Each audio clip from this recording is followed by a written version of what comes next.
किसान भाइयों नमस्कार। साथियों, आज मिलवाने वाला हूं एक ऐसे किसान भाई से जो मचान विधि से शानदार लौकी की खेती करके काफ़ी अच्छा प्रॉफिट कमा लेते हैं। किसान भाइयों, काफ़ी किसान भाई मचान विधि से लौकी तो लगाते हैं मगर वो जानकारी के अभाव में काफ़ी बार फेल हो जाते हैं और जितना प्रॉफिट लौकी की खेती से होना चाहिए उतना प्रॉफिट नहीं कमा पाते। तो किसान भाइयों, अगर आप भी लौकी की खेती करते हैं या फिर करना चाहते हैं, अच्छा प्रॉफिट कमाना चाहते हैं, तो भाई साहब आज का वीडियो आपके लिए किसी वरदान से कम नहीं है, क्योंकि किसान भाई काफ़ी साल से लगातार सफल तरीके से लौकी की खेती करते हैं और काफ़ी अच्छा प्रॉफिट कमाते हैं। तो आज के वीडियो में इन किसान भाई का कंप्लीट अनुभव आपके साथ में शेयर करने वाले हैं ताकि आप भी लौकी की खेती करके अच्छा प्रॉफिट कमा सकें। वीडियो पसंद आए तो वीडियो को लाइक करें, शेयर करें और चैनल पर पहली बार है तो चैनल को सब्सक्राइब कर लें।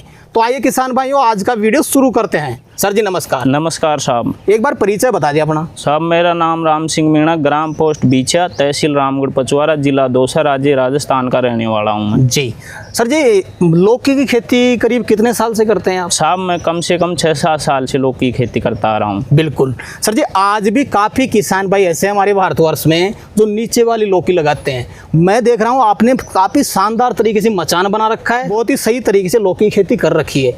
क्या आप शुरू से ही मचान विधि से लौकी लगाते थे? नहीं साहब, हम पहले 2-4 साल से तो नीचे की करते आ रहे हैं, लेकिन मैंने यूट्यूब की सहायता से, फार्मिंग चैंपियन की सहायता से ऊपर की मचान की लौकी करना सीखा। उसमें मैंने कहीं 1-2 बार कुछ समस्याओं का सामना करना पड़ा, लेकिन फिर मेरे को धीरे धीरे नॉलेज होने लग गई। बाद में मुझे इसमें अच्छा प्रॉफिट मिलने लगा और मेरे कम से कम आज 1 एकड़ में लौकी खेती है, उसमें मेरे कम से कम 8 से 10 क्विंटल माल एक दिन छोड़ के एक दिन निकल रहा है। एक दिन छोड़ के एक दिन 8 से 10 क्विंटल माल आप निकाल रहे हैं। हाँ। सर जी, मैं थोड़ा सा कंफ्यूजन क्लियर करना चाहूँगा किसान भाइयों का। आप बोल रहे थे पहले आप नीचे वाली लौकी लगाते थे, अब आप मचान विधि से लौकी लगाते हैं और आपने यूट्यूब से ये चीज़ें सीखी है।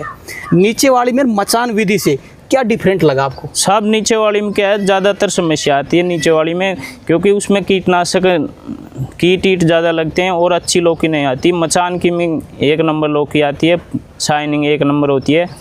और तो शाइनिंग अच्छी आने से क्या मार्केट रेट भी ज़्यादा मिलता है अपने? मार्केट रेट बहुत अच्छा मिलता है शाइनिंग से साहब।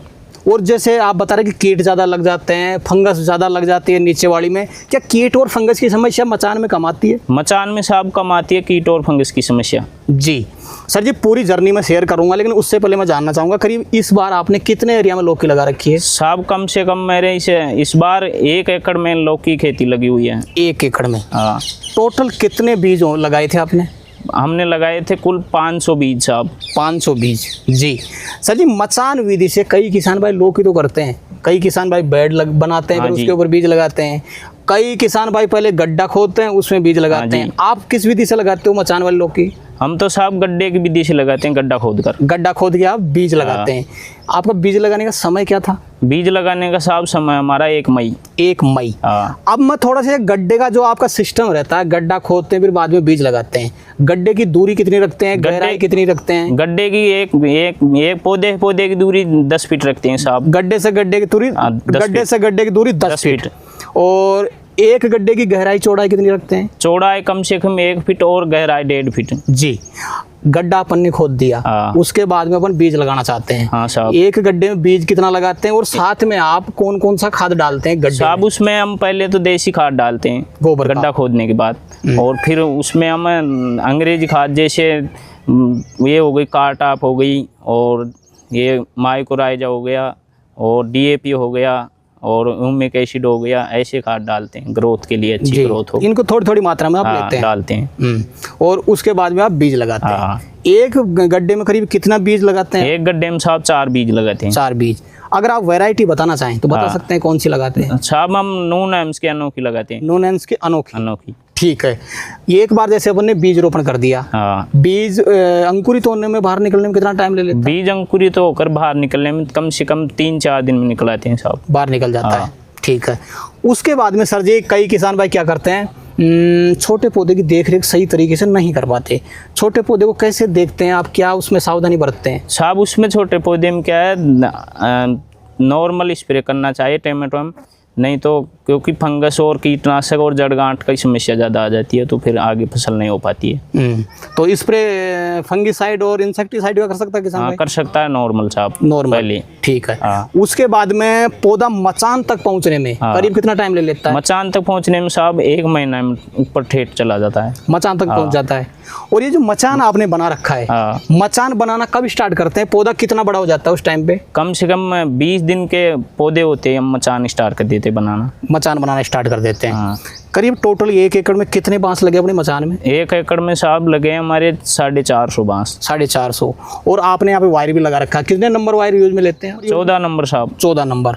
और प्लास्टिक रस्सी तो किसान भाई खुद मार्केट से ले सकते हैं? ले सकता है। ठीक है। मचान आपने खुद नहीं बनाया, किसी से बनवाया? नहीं साहब, हमने नहीं बनाया। आपने? हाँ। किसान भाइयों, कई किसान भाई कमेंट करते हैं कि यार मचान कैसे बना सकते हैं, तो मचान बनाना सीखना चाहते हैं तो ऊपर आई बटन में आपको लिंक मिल जाएगा, वहां से आप प्रॉपर जानकारी ले सकते हैं कि मचान कैसे बना सकते हैं। प्रैक्टिकल वीडियो आपको मिल जाएगी। तो सर जी, जैसे मान लो किसान भाई ने मचान भी बना दिया, हाँ साहब। उसके बाद में पहली हार्वेस्टिंग में यानी पहली तोड़ाई में कितना टाइम लग जाता है? कम से कम साहब 40-45 दिन में चालू हो जाती है पहली तोड़ाई हार्वेस्टिंग। ठीक है। पहले हार्वेस्टिंग से पहले कोई और भी खाद डालते हैं? हाँ और डालते हैं साहब, जैसे NPK 19-19 हुआ, 0-0 वो 15-15 NPK हुआ, और ये खाद डालते हैं साहब ग्रोथ का। स्प्रे करते हैं इसका? साहब हम इसको दोरे में पानी खंडाते हैं, उसके साथ में घोल कर बुआ देते हैं। खुला पानी चलाते हैं, तो उसके साथ में आप पानी में घोल के और चला देते हैं। अगर कोई किसान भाई इनका स्प्रे करना चाहे तो क्या कर सकता है? स्प्रे भी कर सकता है 19-19 का साहब, उतना ही रिजल्ट मिल जाएगा? हाँ उतना ही। ठीक है सर जी। अब कई किसान भाई कमेंट करते हैं कि भाई साहब मचान बना दिया, मचान पे बेल भी पहुंच गई, लेकिन स्प्रे कैसे करें मचान पे? स्प्रे तो साहब वो टंकी आती है उससे करना पड़ता है। पीठ वाली टंकी से करते हो? पीठ वाली, फिर बाद में नहीं होती है पीठ वाली से। फिर कैसे करते हो? फिर वो ट्रैक्टर वाली मशीन से, बड़ी मशीन होती है। अच्छा, ट्रैक्टर वाली मशीन लाते हो और उससे बाहर भी स्प्रे करते हो? उससे स्प्रे करते पूरे मचान के नीचे नीचे से करते हैं? हाँ नीचे नीचे साहब। ठीक है, बिल्कुल सर। तो सर जी, करीब आप तो 2-3 साल से शायद मचान वाली लौकी लगा रहे हैं? 2-3 साल से मचान कर रहे हैं साहब। मचान वाली लौकी में सबसे मुख्य समस्या क्या लगी आपको? साहब मुख्य समस्या तो इसमें एक तो ये है कि इसमें ये नीचे वाले पत्ते पीले होते हैं, इसको हटाने देना चाहिए, क्योंकि इससे पौधे में गलन आ जाती है और पौधा नष्ट हो जाता है। और क्या है, मचान वाली लौकी में लौकी ऊपर रह जाती है तो उसको नीचे उतारते हैं, वो मचान में फंस जाती है? हाँ हाँ, उसको फंस जाती है, उसको नीचे उतारते हैं। बाकी और कोई समस्या आपने देखी हो तो आप बता सकते हैं किसान भाई को? नहीं और तो नहीं है साहब, इसमें बढ़िया मुनाफा होता है, इसमें बढ़िया मुनाफा हो जाता है। सर जी, अब बात कर लेते हैं खर्चे की, क्योंकि नया किसान भाई जब फील्ड में आता है, खेती करना चाहता है, तो सबसे पहले वो कैलकुलेशन करता है कि यार इसमें कितना खर्चा हो जाएगा। 1 एकड़ का टोटल खर्चा जानना चाहूंगा, कितना हो जाएगा आपका? साहब 1 एकड़ का खर्चा होता है कम से कम 50,000, बांस, तार और बीज, खाद, इन सब का सब आ गया इसमें। ठीक है। एक और खास चीज मैं जानना चाहूंगा सर जी, ऊपर तो मचान है, ऊपर अपनी बेल भी बिछा गई, ऊपर लौकी भी आ रही है, मगर नीचे का जो एरिया आपने बिल्कुल क्लीन कर रखा है, क्या इसमें खरपतवार को कंट्रोल करना जरूरी है? साहब इसको जरूरी है खरपतवार कंट्रोल करना, क्योंकि इसमें कीट पैदा होते हैं और ऊपर हमारी लौकी को खराब कर देते हैं।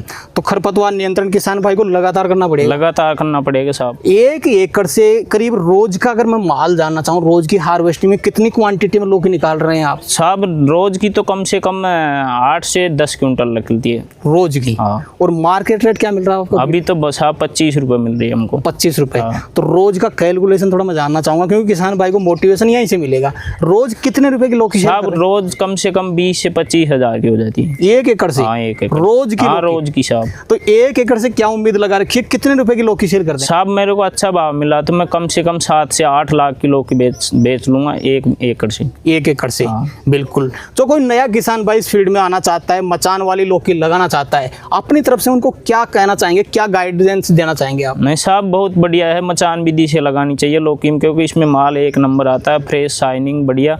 और इसमें क्या है, ज़्यादातर खर्चा भी नहीं हुआ, तो ऊपर क्योंकि कीट कम पहुंच पाते हैं ऊपर, और फंगिसाइड का टाइम कीटनाशक का स्प्रे करना चाहिए जी, और टाइम खाद देना चाहिए इसमें, और देख रेख करनी चाहिए। ठीक है। आपने बीच में एक बीमारी का जिक्र किया था, किसान भाई काफी उस बीमारी में फंस के लौकी उनकी खत्म भी हो जाती है, जड़ गांठ। हाँ जड़ गांठ जैसे आप बता रहे हैं, आप शुरुआत में काट आप डालते हैं, क्या उसके बाद भी जड़ गांठ आ जाती है? नहीं साहब उसके बाद भी आ जाती है, तो हम वेलम का प्रयोग करते हैं, वेलम प्राइम चलाते हैं आप, वो तो जड़ में चलती है। तो किसान भाई उसको चला के जड़ गांठ से निजात पा सकता है। बिल्कुल। अगर और भी कोई मुख्य समस्या आपने देखी हो और नए किसान भाई को आप बताना चाहें तो बता सकते हैं सर। साहब इसमें क्या है, कीटनाशक और फंगिसाइड का सही ध्यान रखना चाहिए। रेगुलर स्प्रे करें आप। हाँ, रेगुलर स्प्रे करें। कितने दिन के अंतराल पे स्प्रे करना पड़ेगा? कम से कम 7-8 दिन के अंतराल पर स्प्रे करना ही पड़ेगा। जरूर। बिल्कुल। तो सर जी आज आपने किसान भाइयों के लिए समय निकाला और अपना अनुभव आपने किसान भाइयों तक शेयर किया, उसके लिए आपका बहुत बहुत धन्यवाद। ठीक साहब, धन्यवाद। ठीक। तो किसान भाइयों जानकारी कैसी लगी हमें कमेंट करके जरूर बताएं। वीडियो पसंद आए तो वीडियो को लाइक करें, बाकी किसान भाइयों तक वीडियो शेयर जरूर करें, और जिन किसान भाइयों ने अभी तक हमारे चैनल को सब्सक्राइब नहीं किया चैनल को सब्सक्राइब कर लें। तो किसान भाइयों मिलते हैं अगले वीडियो में, तब तक के लिए जय जवान जय किसान।